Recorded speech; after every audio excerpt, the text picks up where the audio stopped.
Hello and welcome to Exposed News Outlet, where we shed light on topics that matter the most. I'm your host, Andrea. Today, we're exploring the welfare queen herself, Miss Elania. For real though, Elon Musk, the welfare queen, and the muskrats. As we navigate the complexities of our world, it's essential to stay informed and engaged. By subscribing to our channel, enabling notifications, and sharing our content, you're supporting our mission to provide thought-provoking insights and inspire positive change. Thank you for being a part of our community. Also, for those whom are able to help out, I would like to link my GoFundMe link in the description box below. As well, there's also a description on there for what it would be used for as well. So thank you for your support. Now, without further ado, let's get to the video. The Department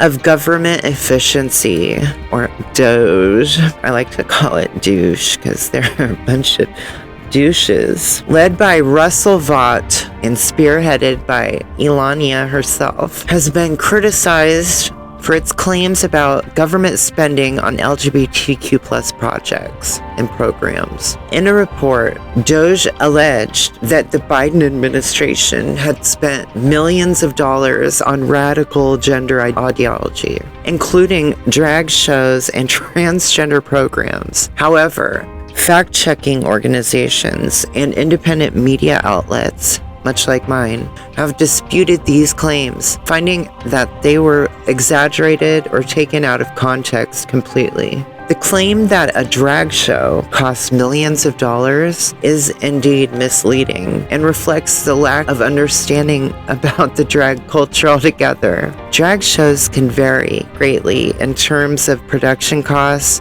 depending on factors like the size of the venue, number of performers, and technical requirements. While some large-scale drag events, like an annual drag con or a Miss National pageant, might have higher production costs, a typical local drag show would likely have a much more modest expense, if not, some venues even allow, they don't charge for that because it brings extra people to their place of business. It's more drinks served and more money for them. So many bars, clubs, and venues welcome drag shows and other forms of entertainment because they attract customers and create a lively atmosphere. In fact, drag culture has a long history of thriving in bars and clubs. With many famous drag queens, it's essential to recognize that the DOGE report's claims about millions of dollars being spent on drag shows were likely exaggerated and intended to perpetuate misinformation and stigma against the LGBTQ community and the funds that DOGE was illegally freezing. It gave them a reason, because they already knew that this worked with these fear-mongering tactics to get them in. Why not perpetuate them further? Watch these clips. I really felt that we were providing support and care to humanity around the world because it's the right thing to do. And that made me feel proud no matter who was president. And now I don't know what to do. And I have cried every day. I think that that's normal. I have a 15-month-old at home and I'm looking at him and thinking, well, what's this country that we're now living in? We're doing work for the American public. We're here for safety. And we're patriots. We love our country. That's why we're taking these jobs that don't pay us in the private sector. I'm an accountant. I could get a private sector job tomorrow, but I care about this country and I want to be here. All of our networks have been dismantled. There's no jobs for us here in DC. I don't know if there are jobs for us, period. A lot of people's professional lives have just been completely ruined. And I want to know how the senators are going to support us. How are they going to give us resources? How are they going to make sure that people's families are taken care of? We're just witnessing the entire industry is going down. And what are the senators going to do about it? To be honest, our entire industry is imploding because they are demolishing USAID and the wood chipper. A lot of the work that we did at USAID promotes soft power, promotes our image around the world for America. And if you don't invest in this, then you will pay a lot more in defense, and it puts everybody at risk. Elon Musk is now officially the most hated man in the world, surpassing even Vladimir Putin. More protests against Musk happen on a daily basis than Putin could even dream of. But now they are turning violent. I'm going to show how big it's gotten and how bad it's gotten. And it's not particularly surprising. When America got its first big glimpse of Muskmelon Head, he was acting like the village idiot. He still is the village idiot, but because he's the richest man in the world, everyone is compelled to not treat him like the village idiot. $247 million later, he bought and stole the election for Donald Trump and became a Trump White House advisor that makes patently illegal executive decisions, destroying people's lives and still acting like the village idiot. But he only acts like the village idiot because he is the village idiot. I mean, only the village idiot uses his own child as a human shield against assassination attempts. But the more Elon destroys the economy and destroys people's jobs and their livelihood, the more the chickens are coming home to roost, and they are punching back against Elon right where it hurts, in the pocketbook. Thousands and thousands of people showed up to protest at Tesla dealerships all over the country on Sunday, led in part by the website TeslaTakedown.com. In Arizona, the scene looked like this.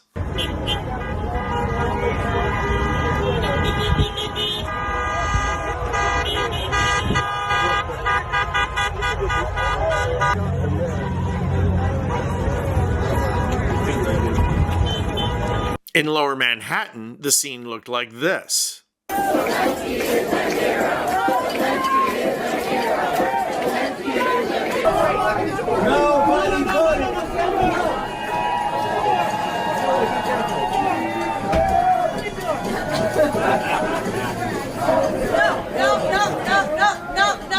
And in Boston, it looked like this.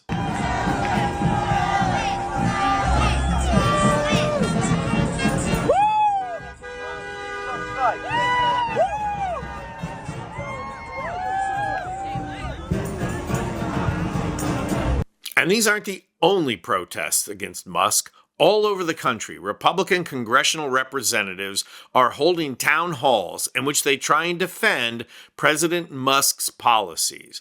And they are getting confronted by their Republican constituents who are yelling at them, chanting at them, and just downright booing them. Watch this clip of California Republican Jay Obernolte getting booed right out of the meeting by his constituents.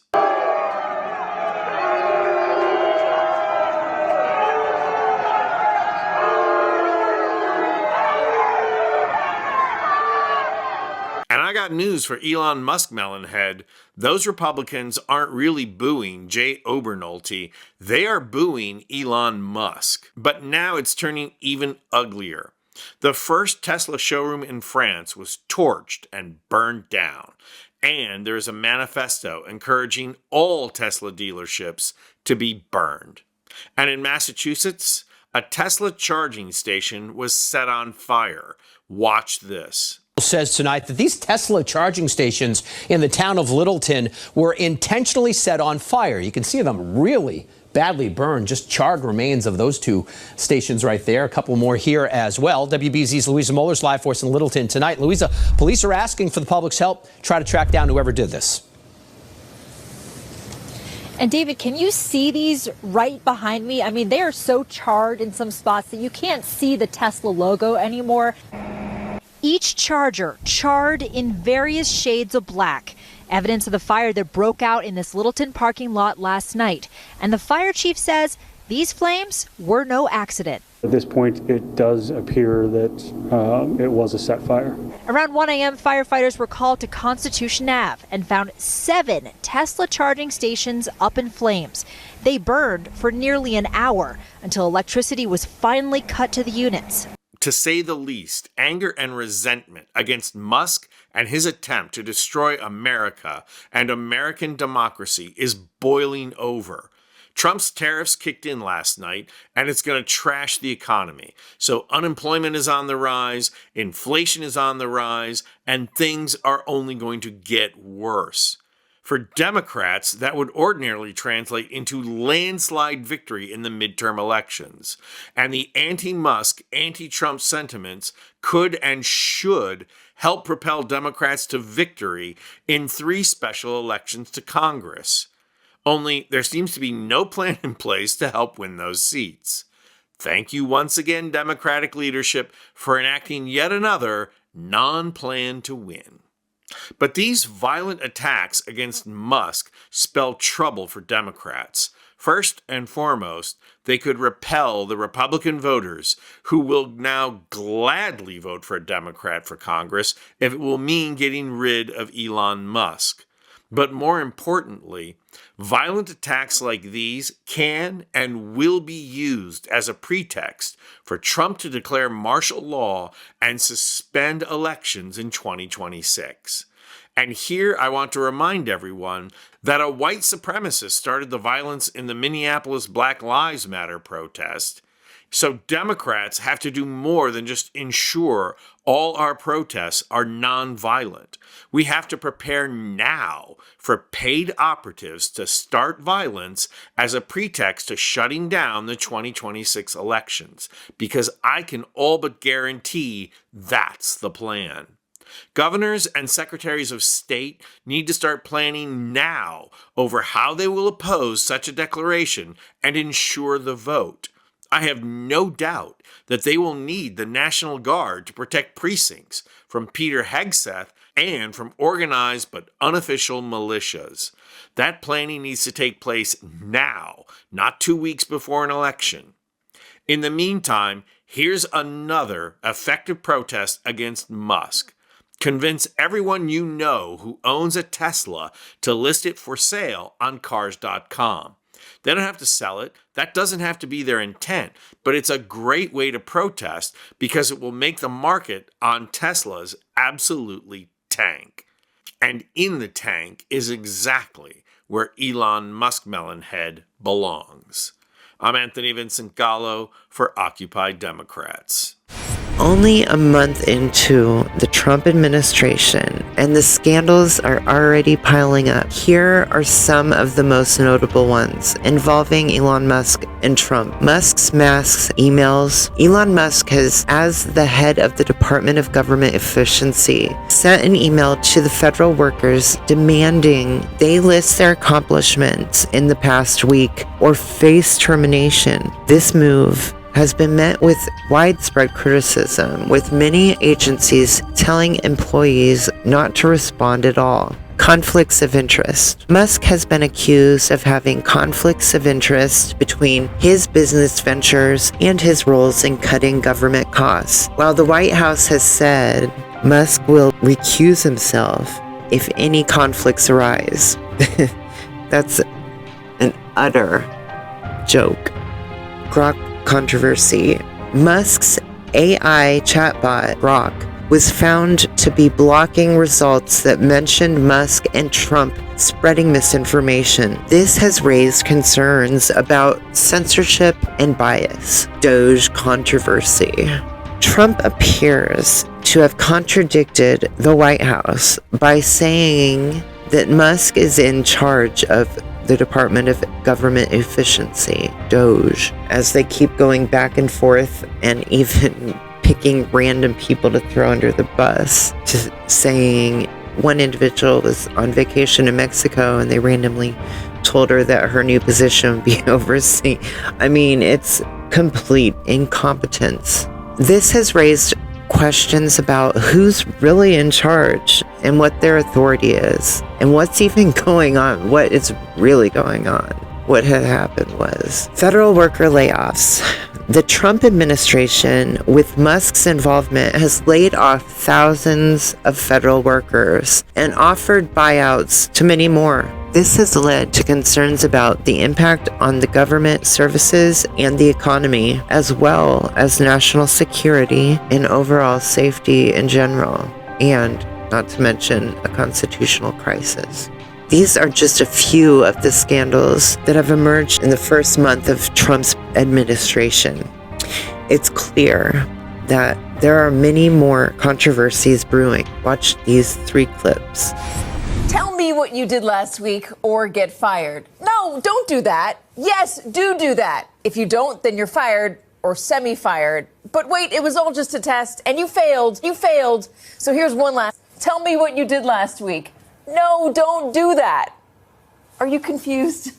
Because I am. I was confused trying to write that today, trying to make sense of the back and forth. And I'm trying to make sense of this from the outside. Imagine if you were on the inside. Imagine if you were a federal worker trying to figure out who exactly to listen to right now. Is it Elon Musk? Is it Marco Rubio? Is it Kash Patel? Is it HR? Donald Trump? It beats me. And now to add to the confusion, there's a mass resignation, except this time it's DOGE staffers who are collectively calling it quits. 21 of them signing on to a letter that says DOGE is putting the country in danger, saying, quote, "We will not use our skills as technologists to compromise core government systems, jeopardize American sensitive data, or dismantle critical public services. We will not lend our expertise to carry out or legitimize DOGE's actions." So what in the world is going on?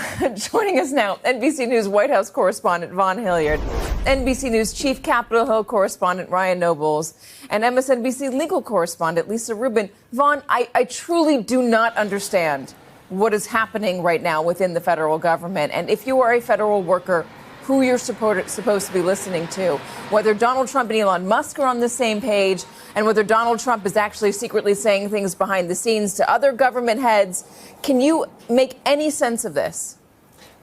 I think that through all of this, it's so important that we take into the context, Katie, the number of government workers, myself, I know you, other colleagues have talked to, that say that there is anger, there is concern, there is consternation and confusion just to do their daily work, and the execution of that work at a time where their friends and colleagues have either been fired, placed on administrative leave, or have been left in limbo, and those that are still existing are trying to figure out whether to reply to an email or not.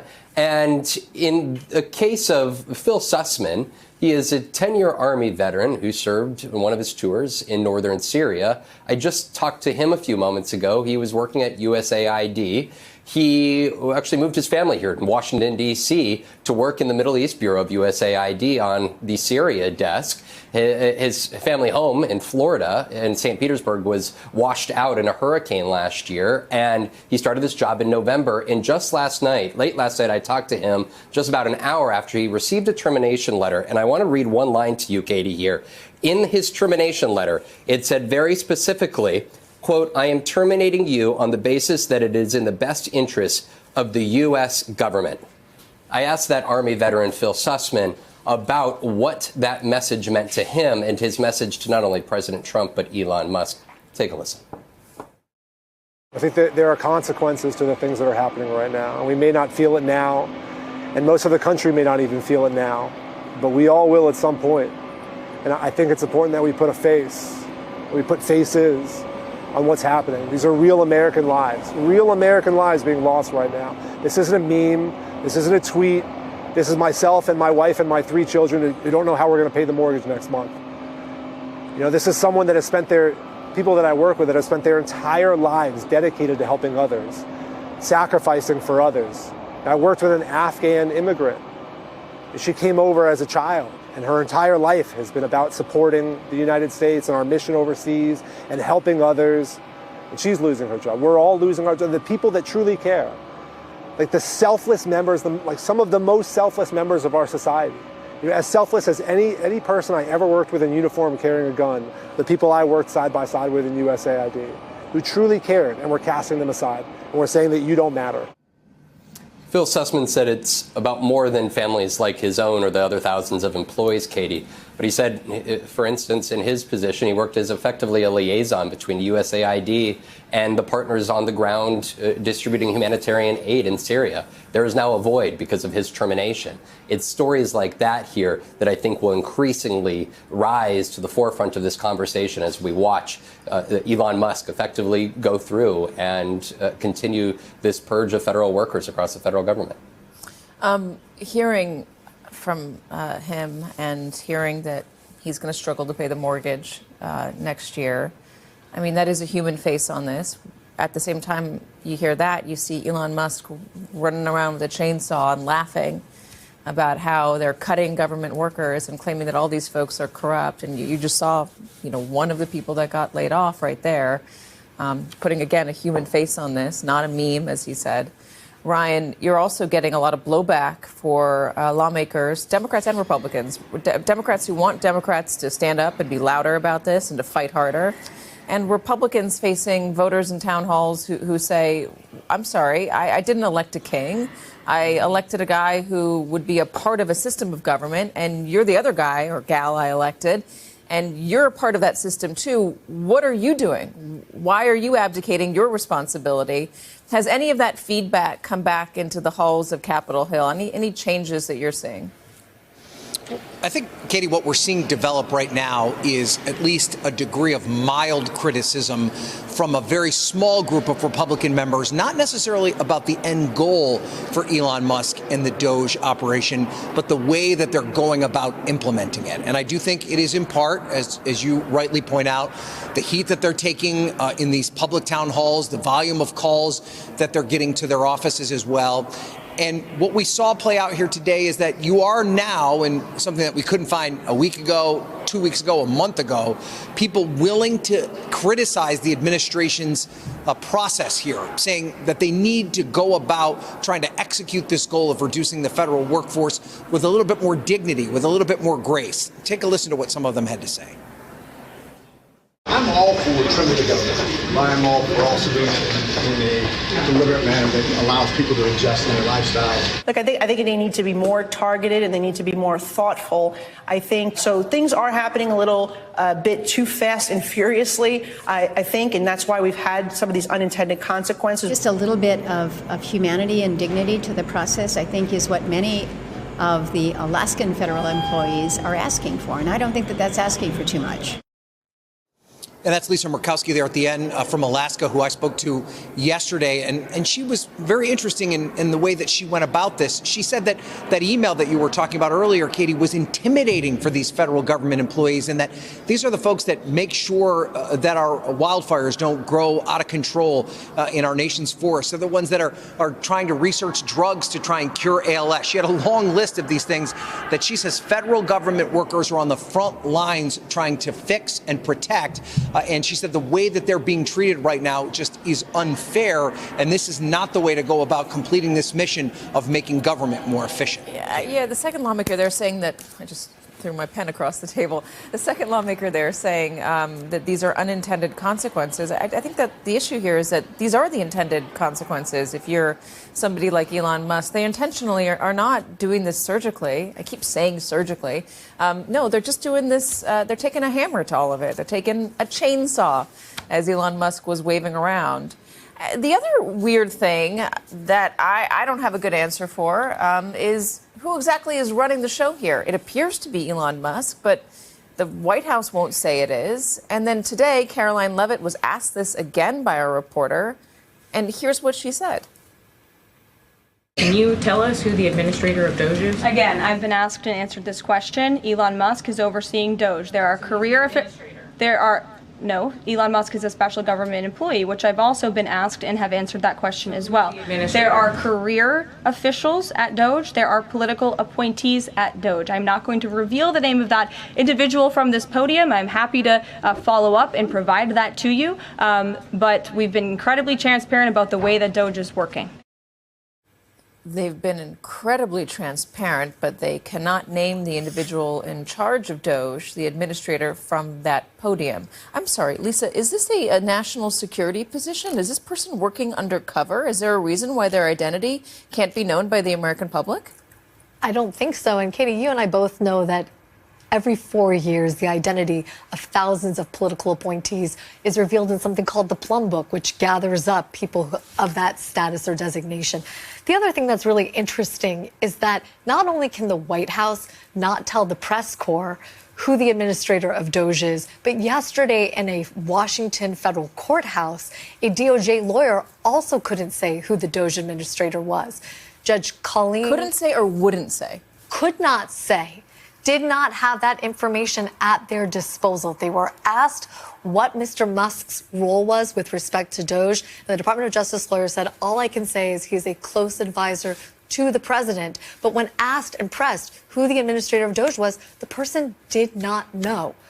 And I think that's by design. I think they are making this up in some respects as they go along because they do not want Elon Musk to have to be a defendant to some of these lawsuits. You and I both know, and we've been tracking a variety of different lawsuits against DOGE, including with respect to their access to payment system information. That's what this hearing yesterday was about. But if you can't even name the proper defendant, you can't get off the floor. You can't get... can't there be a lawsuit to get a name? I mean... Yeah, sure. You can name a Doe defendant, for example. You can say Katie Tur versus John Doe number 1. What about Katie Tur versus the Department of Government Efficiency? Sure. But I think what they are trying to do here is sort of obfuscate who is actually running DOGE and what DOGE is, because in most cases, an agency that has the power that DOGE does needs to be run by somebody who is Senate confirmed. And as we all know, that person is not Elon. Have you ever talked to a family who's on SNAP? Absolutely. And do you know what the average SNAP benefit per person per meal is? You've mentioned it before. But you could tell me. I don't have it in front of me. Right now it's about $2.07 per person per meal. Right now, our back of envelope calculation on what benefits would be cut, and it would be if they cut the 2021 benefit update, would take that from $2.07 per person per meal to about $1.60 per person per meal. Do you know how many people, are on SNAP in your district, Mr. Arrington? A lot less after we passed the Tax Cuts and Jobs Act. A lot less. 36,529. The goal should be to keep people off the welfare rolls. Well, you know what? Those tax cuts didn't. And with respect, 6 million people were. I don't mean to cut you off. Well, the fact of the matter is, Ms. Arrington, 36,529 is quite a few people in your district. I have a lot more taxpayers in my district. But with respect to my Republican colleague, excuse me, go ahead. With respect to my Republican colleagues and to you, Mr. Arrington, please. You're doing these cuts, and you don't even know what you're cutting. And I know how many recipients are in my district. 48,389. Almost 50,000. That's and they're a false all statement. And they're all scared shitless at what these cuts mean for their families, for their kids, I would be too with the fear mongering that you have perpetuated. You have a $230 billion. You have a $230 billion cut in the ag section of this bill. So this weekend, we saw people angry at their GOP representatives about Elon Musk and Trump. Elon Musk is ignoring a bunch of financial stuff. He is in the Treasury. He is trying to get access to our tax returns. Are you going to subpoena him at some point? It's not up to Musk. You're surrendering to billionaires, you coward! My concern right now, and I think I speak for a lot of Americans, is Elon Musk. Yes. I take education very seriously. I think AI can be transformative. Well, the school lunches! It's clear from all the writings of our founding fathers that our great republic was never meant to be ruled by a dictator nor a king.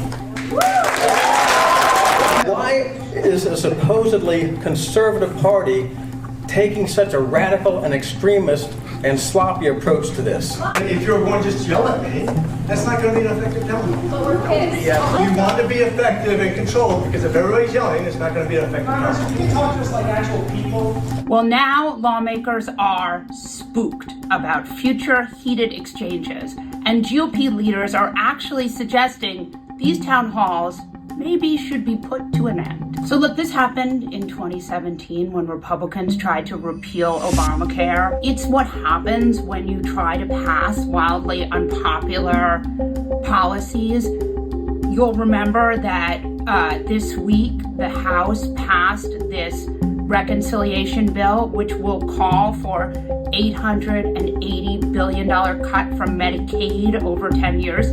This is not popular, right? Medicaid serves lots of people. Republicans have a choice. If they don't vote for popular legislation, they will make their constituents happy.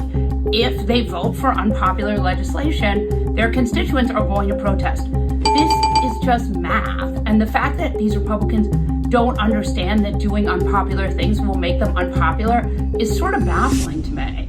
Federal court that Elon Musk is not the head of this DOGE service that seems to only answer to him, and that the president has repeatedly said Elon Musk is running. They told a judge, no, don't pay attention to any of that. He's not running anything.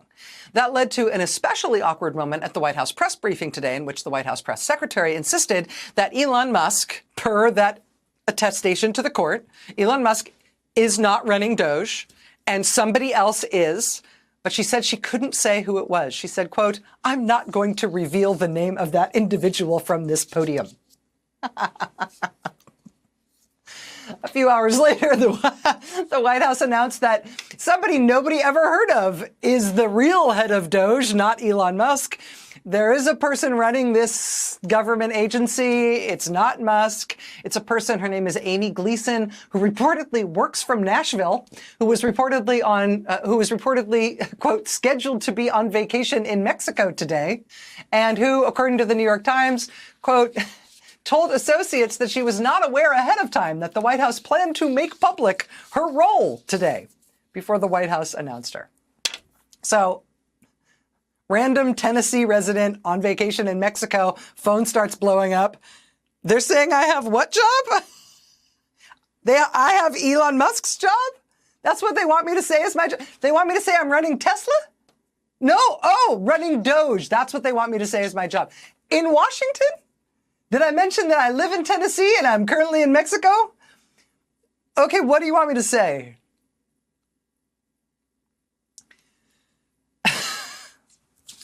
The word you're looking for is shambolic.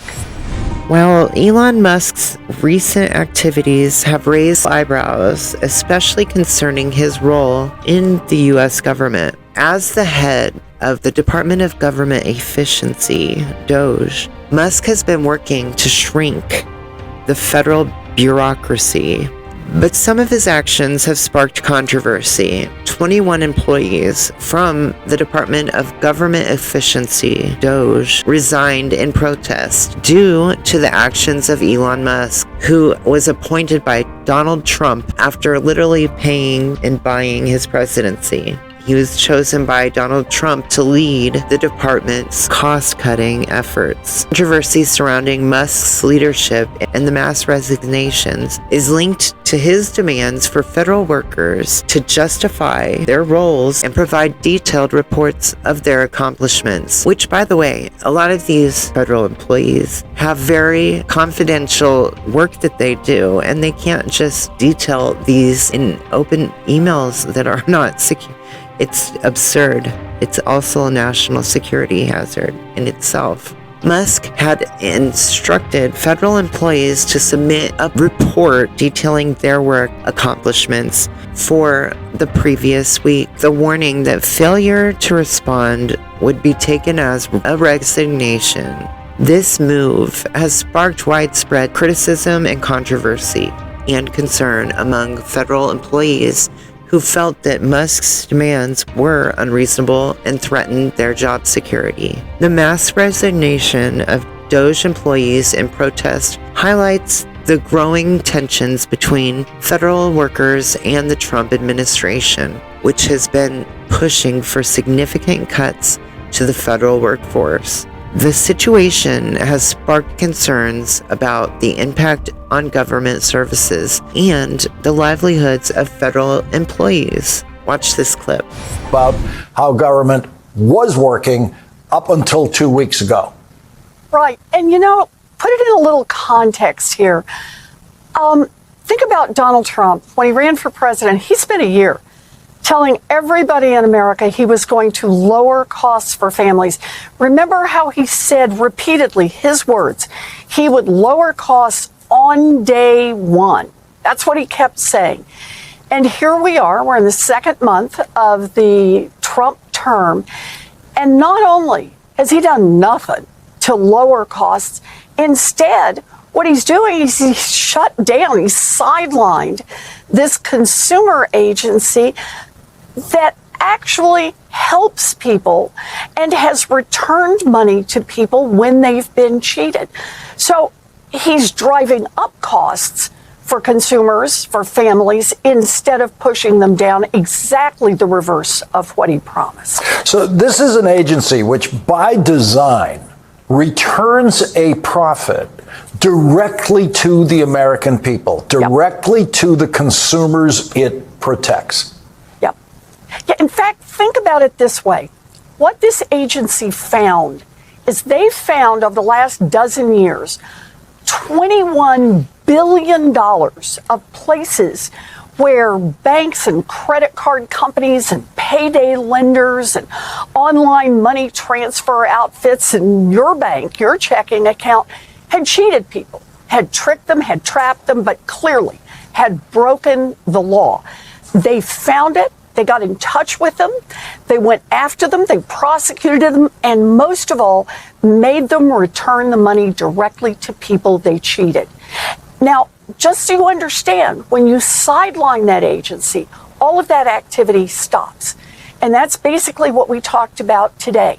The thousands and thousands and thousands of people who turn to the consumer agency every day, more than 7 million people have gone to the consumer agency's hotline to get help in individual matters. All of that process, we just did a report on this, it slows way down because there's nobody at the agency to be able to handle it. The agency had about 40 lawsuits that it was in the middle of, that it was going forward after some of the worst actors fighting it out in courts. All of that has stopped. 2 weeks ago, I had Jerome Powell, the head of the Fed, in front of me in a banking hearing and asked him, so who's enforcing the consumer protection laws across the country right now? His answer, no one. Senator, I learned a lot in today's hearing, especially this point that had not really been clear to me before, that so much of the work of the Consumer Financial Protection Bureau is invisible to us. Yes. There are corrections that can show up on our bank statements or credit card statements or different things that maybe just the company did that. It turns out the Consumer Financial Protection Bureau did it and isn't getting credit for it by the people who are being protected. Why can't that be made more clear to the people who benefit by that protection? Well, partly we do try to make it clear by coming here and talking with you and all the people who listen, and I'm grateful for that. But do understand, this is frankly a part of how a government infrastructure should work. You know, I don't ask for the engineering reports on the bridge. What I know is that I have a government I can trust and an Army Corps of Engineers that make sure it's a safe bridge to be able to travel over. The same kind of thing should be true with our financial infrastructure. You should be able to take out a mortgage or use a credit card or an online payments transfer and not have to worry that somebody is cheating you and cheating you in ways you may never see because they tricked you on fees they charged you that they legally couldn't do, the ways they calculated interest. There are 1,000 ways to cheat people. We know, we've watched them do it. And the whole idea here is not for people to be able to have to read these credit card agreements that used to be 30 pages long. It's to make the market work smoothly, so people can try to build some financial security and know that the basic underpinnings, that you're treated just fairly, level playing field with your credit cards, your checking accounts, your mortgage, your car loans. That's what the CFPB is all about. It's kind of like your infrastructure in your financial system. And damn it, Elon Musk thinks he can just come in and knock all that out because it will be one more way for the richest man on earth to get just a little bit richer at the expense of American families. And this is a time just to say no. No to Elon Musk, no to Donald Trump, and no to these damn billionaires who think they ought to be able to run the earth and make everybody else eat dirt. Enough of that. Elon is running scared. Subcommittee hearings already about Elon's actions. You have the DOGE committee. You have this hearing that Senator Warren held about the Consumer Financial Protection Bureau and all of Elon's attacks on it. He's a guy who likes to talk a lot, likes to tweet a lot, likes to say a lot of nonsense. You would think if he's so proud of DOGE and doesn't know that what he's doing is in fact legal, then he'd want to show up, right? He'd want to talk about all these accomplishments, but he's not, because he's scared. He's a coward, and he knows what he's doing is illegal. So he's running away. But Elizabeth Warren is still calling him out, and I want to take a look at that right here. As Musk launches his new app, he faces oversight from the CFPB. His plan seems to be to eliminate the watchdog, which would leave him free to scam and steal however he wants. And that is why I invited Elon Musk to the hearing today. Congress and the public deserve answers about why he's trying to kill the CFPB and answers about what he would gain personally if he's able to shut the agency down. No surprise, Mr. Musk is a no-show. He is too afraid to show up in person and defend his actions. He hides behind a gusher of silly tweets. But Elon, in case you're watching from your bunker or your Oval Office, it isn't too late. We're going to be here for another hour and a half.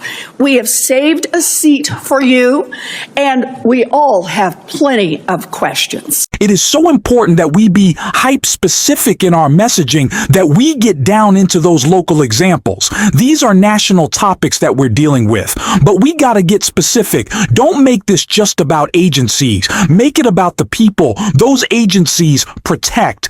Be hyper local, be hypers specific. That's how we have to message this thing. That's what we have to talk about, especially when the people who are facing the most consequences from Elon, or people who are having the consequences of their vote. Republicans in red seats, red districts, red states, red counties are feeling the effects the most, and they're about to with the GOP's new budget, which is cutting almost $1 trillion in Medicaid funding that specifically hurts red states. And Congressman Robert Garcia talked all about that in a clip I want to check out right here. This chart. Now, the Department of Defense is the only agency to never pass an audit. USAID actually passes audits all the time. And yet we're attacking the one agency that actually is able to pass an audit while we leave untouched the agency, of course, that can't even pass an audit. Last year, the Department of Defense failed to account for 63% of its assets. Trillions of dollars worth of equipment haven't been properly documented. And it's not just their failure to pass an audit. I want to just quickly ask about some key programs that are over budget and behind schedule. This, of course, we know here is the F-35 fighter jet, which will cost us $2 trillion over the course of its life cycle. These planes are often delivered late. They often cannot fly. And right now, we know that the F-35 is $183 billion over budget. Mr. Unger, which is more, the $183 billion cost overrun of the F-35 or the entire USAID budget? The former that you mentioned, sir. And this is the Littoral Combat Ship. The Navy, by the way, thinks this is basically useless in actual combat.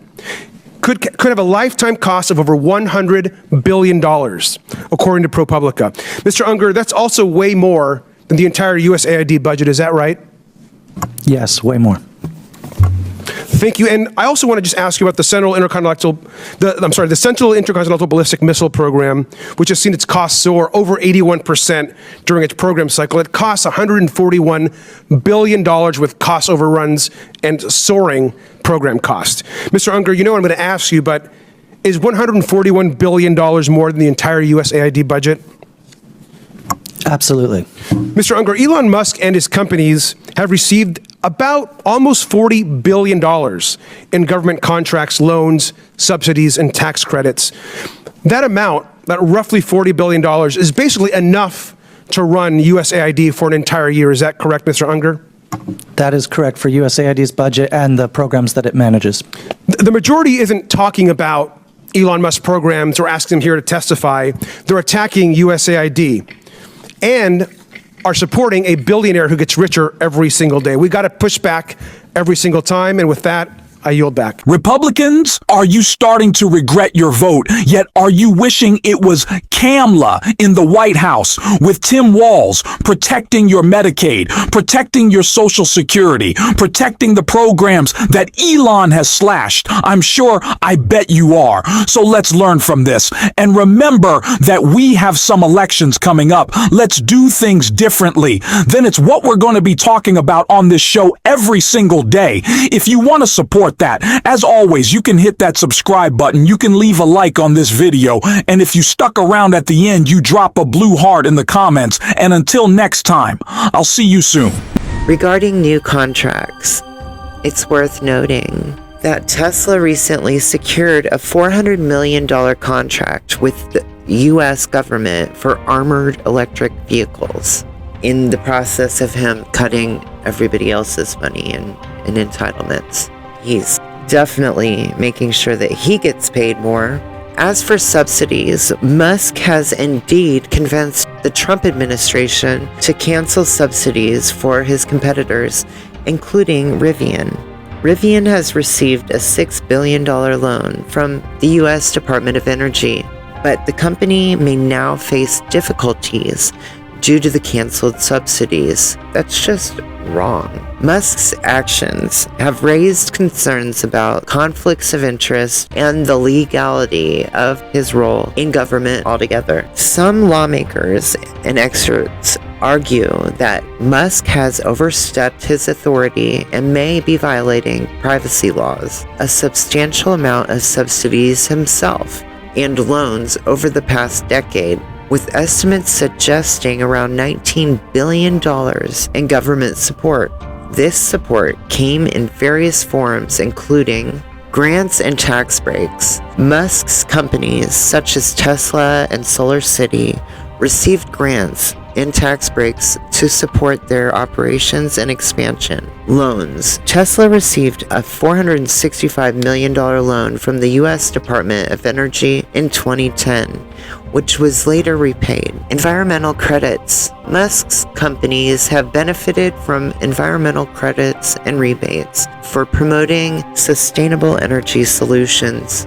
Government contracts. SpaceX has secured lucrative contracts with NASA for astronaut transport and space station resupply, totaling over $15 billion by 2023. Some notable examples of government support for Musk's adventures include New York State providing $750 million to build a factory for SolarCity, with the company paying no property taxes for a decade, saving $260 million for Musk. The federal government offering tax credits for electric vehicles, which helped boost Tesla's sales. It's worth noting that while these subsidies and loans have supported Musk's businesses, they have also been criticized for being overly generous and potentially creating conflicts of interest. If the goal were truly to root out fraud, waste, and inefficiency in government, using forensic accountants would be a logical approach. Forensic accountants are trained professionals with expertise, analysis, auditing, and investigative techniques. They would be well equipped to identify and address financial irregularities, streamline processes, and optimize resource allocation. However, the current approach of using programmers without accounting expertise, government experience, or relevant education is concerns. This method seems designed to disrupt and dismantle government programs rather than to improve them. The motivations behind this approach appear to be driven by greed and a desire for privatization. By breaking up government programs, billionaires and corporations can acquire valuable assets and resources, prioritizing profits over public interest. Ultimately, this strategy benefits the wealthy at the expense of the most vulnerable members of society. The proposed tax cuts for the richest individuals and corporations are a clear indication of this agenda, as they do not need additional financial assistance or help. This situation highlights a disturbing trend of reverse Robin Hood economic. The powerful and the wealthy exploit the system to further enrich themselves, leaving the poor and the marginalized to suffer the consequences. The lack of oversight on government contractors like Elon Musk is alarming, essentially considering the potential for fraud and waste. As special government employees, Musk and others like him are subject to limited conflict of interest and ethics rules, which raises concerns about their ability to prioritize the public interest over personal gain. Musk's role in the Department of Government Efficiency, DOGE, has already sparked controversy, with some lawmakers and experts questioning his authority to make sweeping changes to government agencies and programs. The fact that he's doing this while he's running his own businesses only adds to the appearance of corruption and self-dealing. It's also worth noting, contractors like Musk are often able to operate with relative impunity, as they're not subject to the same level of scrutiny and oversight as government employees. This lack of transparency and accountability can create an environment ripe for abuse and corruption. The fact that Musk hasn't focused on addressing waste and fraud in government contracts, despite his claims of wanting to increase efficiency and reduce spending, is telling. It suggests that his true priorities may lie elsewhere, such as securing lucrative contracts for himself and his allies. Ultimately, this situation has all the hallmarks of a constitutional crisis, with the potential for serious harm to the public interest and the integrity of our democratic institutions. Watch this clip from our friends at Midas Touch. The great nation of Canada smacked down Donald Trump. Canada did not bend. Canada did not break. When Donald Trump imposed devastating 25% across the board tariffs against Canada, Canada was ready, led by Prime Minister Trudeau, and across Canadian provinces, the people of the great nation of Canada were prepared, they were pissed, and they were ready to retaliate, and that's exactly what they did. The American markets were crashing. Donald Trump blinked. Donald Trump caved. Donald Trump temporarily withdrew the tariffs against Canada and Mexico until April 2nd, still having this yo-yo cycle of threats. And Canada's like, we don't care. We are going to continue to retaliate until you stop this madness, stop this nonsense. You are not going to bully us. Prime Minister Justin Trudeau gave an incredible speech yesterday when Donald Trump caved. Prime Minister Trudeau gave this speech in Ottawa. It was a teary speech as he gets ready to pass the torch to a new government after his time as Prime Minister is coming to an end. Here he talks about standing up to Trump, and he talks about how proud he is to stand with all Canadians at this time. Play this clip. Almost every industry in Kentucky has come to me and said it will hurt our industry and push up prices of homes, cars, and so I'm going to continue to argue against tariffs. Should he back off of it if it starts to hurt the constituents? When we start losing, you back off. You know, there's such a thing as a strategic retreat. At the end of the day, I think we have more leverage than any other nation, but we got to be smart, and we don't have all the leverage. Let me show you this other clip here of Prime Minister Trudeau also saying, if you really want to be American first, you got to respect your neighbors. Play this clip. America first happens best when Canadians and Mexicans are prospering as well. That a win-lose between us would actually be worse for them than a win-win. That's true in international trade, in relations between nation states. It perhaps is not true in real estate deals. That a win-lose is probably better for someone who is experienced in business deals than a win-win. But when it comes to countries, win-wins are actually the best outcomes. And that is an argument that we've continued to make many times and that I've personally made many times with the president. And there is no better example of that than the extraordinary success we have created, Canadians and Americans together, in the most successful economic partnership in the history of the world. Let's take a look at what some of the Canadians are doing in response. Let's play it. Canadians like Daryl Johnson are embracing their identity. I'm proud to be a Canadian. Red and white on display all around her community. There's a few of us that always do flags for Canada Day, but this is the first time I've seen flags out at this time of year. We just fill up again. At World of Maps, flags are flying off the shelves. Everyone's very happy that we can display the Canadian flag proudly. It's also a reminder to shop local. When I'm shopping, I can actually tell people, I can see people reading labels, looking for that Canadian flag or the Made in Canada on their product. So that's good. You're a pub. Will you be able to make up for that loss without serving American-made liquor?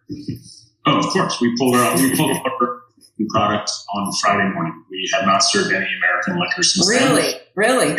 Yeah. The threat of tariffs on Thursday night was enough just to say, it's coming. So we'll just be preemptive and get rid of it now.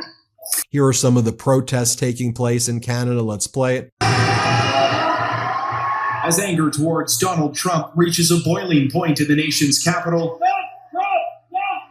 few are voicing their displeasure louder than Mark Bogarts. I was worried, but now I'm just mad. And I'm going to be out for every protest I can get to and make sure that Trump doesn't cross our border. He drove 2 hours from Kingston to join a riled-up group of protesters in front of the U.S. Embassy in Ottawa on Tuesday, just 12 hours after Donald Trump imposed sweeping 25% tariffs on Canada and continues his calls to annex the country. It's beyond my wildest dreams. If my mother was still alive, she'd be freaking in her boots. She'd be here beside me. Many here still wrapping their heads around the deteriorating state of Canada-U.S. relations. If you had mentioned this to me like 6 months ago, I'd have probably told you were crazy. It takes a lot to rile Canadians up. And I think Canadians are riled up and they're speaking out, which they need to do. And here is pathetic little person, Donald Trump, in the Oval Office saying, okay, but I'm super serious this time. April 2nd, the tariffs are coming back. What a pathetic, demented person he is. Play this clip. On the auto tariffs that you were talking about, I know yesterday you spoke with the big three. Did you tell them that no more exemptions were on the way? And what was the reaction? I told them, that's it. This was a short-term deal. And they came back to me yesterday. They said, could we have some help on the tariffs because of the speed? And I said, look, I'm going to do it, but that's it. Don't come back to me after the April 2nd. I don't want to hear from you after April 2nd. We're not going to be doing it anymore. I want to help them. What was their response? They didn't complain, but I helped them short-term during this short-term transition. April 2nd is going to be a very big day for America. Mr. President. What a stain on the United States of America. To all of our Canadian followers, we're sorry for this. To all the Canadians out there, what Trump's doing right there does not represent most of Americans. He got under 50% of the vote. His approval rating is in the gutter right now, and we're going to stand up to the regime here in the United States. We stand in solidarity with you, Canadians, not this fascist regime that's taken over the White House, this idiocracy, this bunch of... I'll just leave it at that. Hit subscribe. Let's get to 5 million subscribers. Thanks for watching.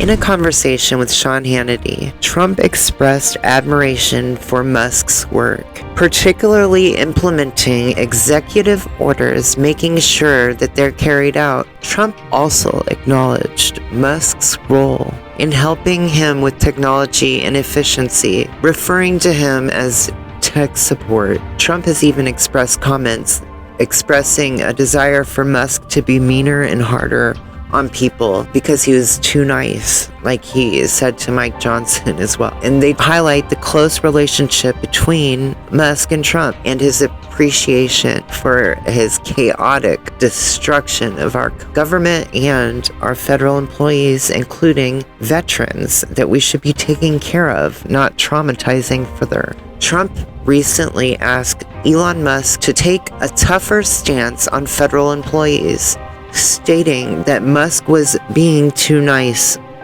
This request has raised concerns among federal workers and unions, who are already reeling from the mass layoffs and restructuring efforts led by Musk's Department of Government Efficiency, DOGE. Which, by the way, I just want to be frank. A lot of this, all of these firings, and it's not going to stop at the federal firings either. They're starting there. They're going to be replacing all these people with AI and robots, just like they're going to replace a lot of the workforce in private sector as well. Musk's approach has been criticized for being overly aggressive and targeting career civil servants who have strong federal protections, work protections, by the way. The layoffs have also resulted in unintended consequences, such as the firing of critical employees, including those responsible for America's nuclear weapons, and scientists working on the bird flu outbreak, which has also been spreading to other animals and even to people as well. This situation has sparked anxiety among federal employees, understandably so, with many facing uncertainty about their jobs and the impact of restructuring efforts on vital government services. Donald Trump's presidency has been marked by a pervasive use of disinformation and propaganda to shape public opinion and undermine trust in institutions. This strategy has been employed to confuse the masses, creating a smokescreen that allows his administration to dismantle checks and balances, as well as agencies that protect the people from exploitation by big banks and corporations, including, his firing of the inspector generals even. Their job is to seek out fraud, waste, and abuse, and they were the first to be fired. I mean, it's clear those are not their intentions. And it's all in Project 2025 as well, which has already been, over a third of it's been implemented already. Trump's disinformation tactics. Trump's disinformation campaign has been multifaceted, involving false claims and conspiracy theories. Trump has repeatedly spread false information, often through Twitter, aka X, about various topics including voter fraud, the COVID-19 pandemic, the legitimacy of the 2020 election, and more. Attacks on the media. Trump has consistently disparaged the mainstream media, labeling them fake news and the enemies of the people, which this has contributed to a decline in trust in traditional news sources. Sadly, the irony is he also has raised and uplifted the voices of propaganda and disinformation like Fox News and conspiracy theorists. Crazy. Manipulation of social media. Trump has leveraged social media platforms to spread disinformation and propaganda, often using his massive following to amplify false or misleading claims, dismantling checks and balances. While Trump's disinformation campaign has been ongoing, his administration has simultaneously worked to dismantle checks and balances, as well as agencies that protect the public from corporate exploitation. Examples include deregulation. Trump's administration has rolled back numerous regulations, many of which were designed to protect consumers and the environment from corporate malfeasance. Agency gutting. Trump's administration has significantly reduced power and influence of various agencies, such as the Consumer Financial Protection Bureau, CFPB, and the Environmental Protection Agency, EPA, which were established to protect the public interest. Consequences. The consequences of Trump's disinformation campaigns and the dismantling of checks and balances have been far-reaching, contributing to erosion of trust in institutions. Trump's consistent attacks on the media, the judiciary, and the institutions have led to a decline in public trust. Increased corporate influence. The rollback of regulations and the gutting of agencies have allowed corporations to wield greater influence over public policy.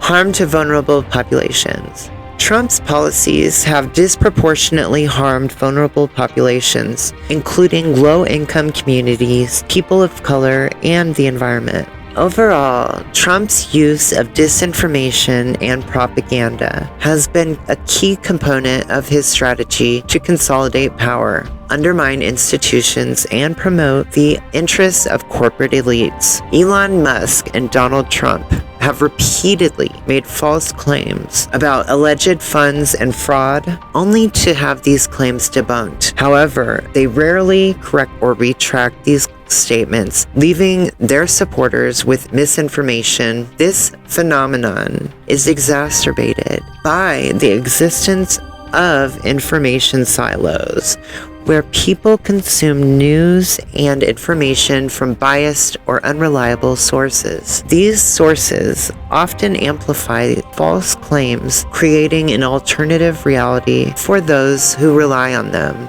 For instance, Musk's claims about the U.S. Agency for International Development, USAID, have been widely disputed. The White House alleged that USAID funded several questionable projects, including a transgender opera in Colombia and a transgender comic book in Peru. However, fact-checking revealed that these projects were actually funded by the State Department, not USAID. Similarly, Trump's administration has made false claims about waste and abuse in the federal government. While some projects may seem questionable, they often represent a tiny fraction of the overall budget and serve legitimate purposes, such as promoting diversity and inclusion. The lack of corrections or retractions from Musk and Trump allows these false claims to persist,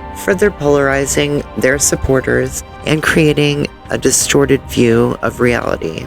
Donald Trump's claim that USAID sent $50 million in condoms to Gaza, later escalating it to $100 million in condoms, and then implicating Hamas as if the story wasn't dramatic enough, is entirely false altogether. According to various reports, USAID did not send condoms to Gaza, but rather to Africa as part of a program to combat HIV and AIDS. This claim is just one example of Trump's history of spreading misinformation and unsubstantiated accusations. In 2020, Trump accused USAID of corruption, claiming that billions of dollars had been stolen from the agency. However, these claims have been thoroughly debunked by fact-checking organizations and reputable news sources. It's essential to rely on credible sources and fact-checking organizations to verify the accuracy of claims, especially those made by public figures. Spreading misinformation can have serious consequences, including eroding trust in institutions and perpetuating harmful narratives. Elon Musk's business dealings and government interactions have raised concerns about potential conflicts of interest and favoritism. Here are some key points. New contracts and deals.